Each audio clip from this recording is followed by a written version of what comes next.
Hey, it is Gentle K, your tech guide. Today, let us follow one API call all the way out and back and see where the answer you get actually ends up. Wiring up an external API feels like it should take one line of code. You ask an AI to add a shipping lookup, and it writes exactly that. One fetch call, and it works. The request goes out, the answer comes back, and everything in between stays invisible to you. So where does that request actually travel, and what happens to the answer when it arrives? In practice, that one call passes through 4 layers: the browser, a route on your own server, an API client, and the external API. The middle two both run on your server, and the answer comes right back along the same path. By the end, you can draw this whole round trip in one picture. And instead of just dumping the answer on the screen and moving on, you will know where it is stored and why. There are 3 reasons to split this into layers. An external API is a service someone else runs that your code can ask for information.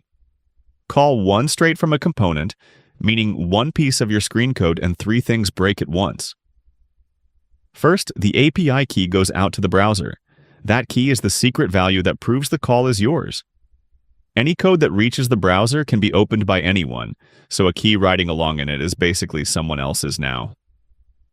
Second, the call code scatters across your screens. Call the same API from 3 screens, and the address and headers get copied into 3 places, and when one changes, you fix all 3. Third, nothing is left behind. Without a record of the request and the response, you cannot work out later why you got that answer. So in practice, the request goes out in this order: from the screen to a route on your server, from that route to your API client, and from there to the external API. The answer comes back in reverse and gets recorded. The browser never knows the external address or the key. It only knows the one address, your server. So the heart of it is just one move. You put your own server in the middle. So what does each of these 4 layers actually do? One request through all 4, in order. One external API call passes through 4 layers, and each one has a clear job. The browser starts it, the route receives it, the API client sends it out, and the external API answers it. That is the whole chain. The browser only calls the address of your own server. Your server takes that request, attaches the key, and calls the external API on your behalf. When your server is calling in your place like this, we call it a proxy. When the external API answers, your server hands it back to the browser and keeps a copy. Now the server side splits into 2, the route and the API client. The route faces the browser and takes the request in. It is an address you built inside your own server, a front counter if you like. The API client is where the external address, the headers that travel with each request, and the error handling all sit together. That is the part that actually sends things out. Why bother splitting them? Because once receiving and sending are separate, when the external API changes, you only fix the API client file. These 4 layers map onto real files in your project. Which file holds what, and exactly where that key gets read. These 4 layers live in a handful of files in your project. The structure comes down to which job belongs in which file. The browser has the smallest job in the whole chain, because anyone can open and read the code sent to it. So it only knows the address on your own server. The external address and the key never travel down to it. It is like an employee sending a package. They never need the courier address. They just hand it to the front counter. The route is the server file that defines the address the browser calls, and on the way out it takes that request and hands it to the API client. The important part is that the route runs on the server. This file never reaches the browser. That is exactly why it can handle the key safely. The API client is the one shared file where that external call actually happens.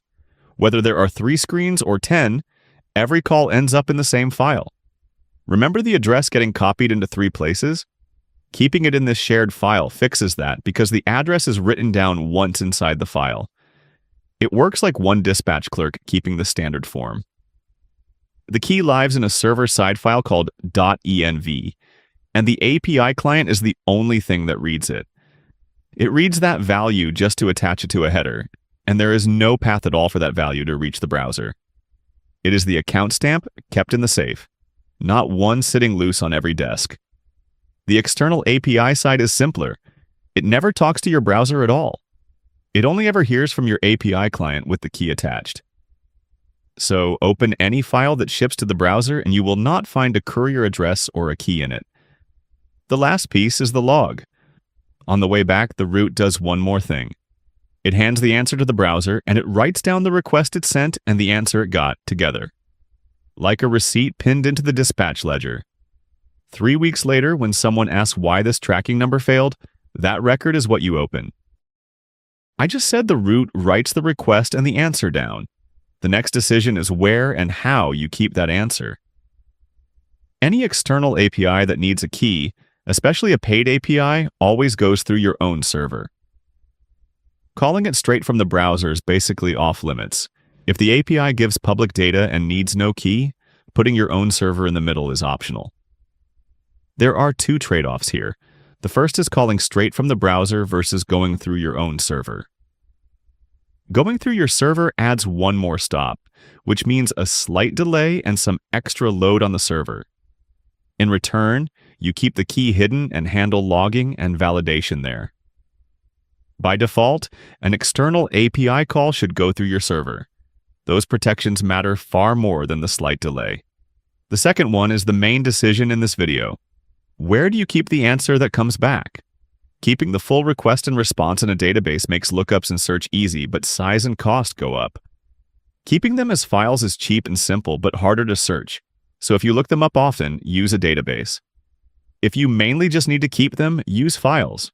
When you store them in a database, you put an index on the value you look up a lot. Say the tracking number. An index is like a table of contents for that whole logbook. Without an index, you usually scan every page from the start. With one, you check the contents and open straight to the page you want. Two common mistakes are worth flagging. First, mistaking the root for plain front-end code. The root actually runs on the server, so it never travels to the browser, and that is exactly why it can handle the key safely. Mistake it for front-end, and you never see why the key lives there. Second, not recording the response at all. The screen just says it failed, and that is it. Later, when someone asks which response came back for a request and why the call failed, there is no log to check. And when you do store it, you mask passwords, personal data, and secrets like your API key. Watch how this judgment actually sounds on a team, in one code review between a junior and a senior. Can I just call the shipping lookup straight from the component? It worked when I tried it. It works, but the key rides out to the browser like that. Pull the call into one client file, stand up a root, and let the front end hit only our server. Do we really need two pieces? Why not just call it from the root? Split them, and when that API address or a header changes later, you fix only the client file. The root just takes the request. Do I just send the response back to the screen? You can, but log the request and the response together. Without that log, you cannot check later why a tracking number failed and mask the sensitive parts. Once you get this far, 3 questions always come up. Does a small project with just 2 or 3 files need this split too? Yes, it does. Structure is a habit, not a matter of code size. Gather your calls in one place now, and it will not fall apart when it grows. Standing up one root from the start is cheaper than pulling scattered calls back together later. Is this the same as a reverse proxy? It is related, but not the same thing. A reverse proxy is any middle server that takes outside requests and passes them inward. The root you built today has a narrower job.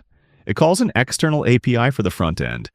A server layer built for the front end like this is often called a backend for front end, or BFF.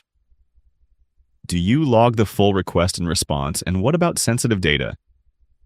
You keep all of it, but you mask passwords, personal data, and secrets like your API key. You need a clear record of each request and its response so you can trace what happened. How long you keep it depends on the service. The whole round trip comes down to 3 short lines. These 3 are the ones worth keeping. 1. Do not call an external API straight from the browser. Your own server calls it for you. 2.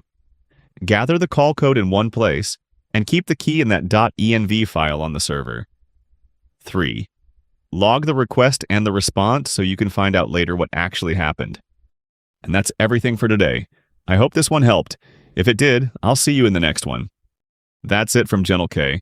Thanks for watching, and remember, just start. It's easier than you think.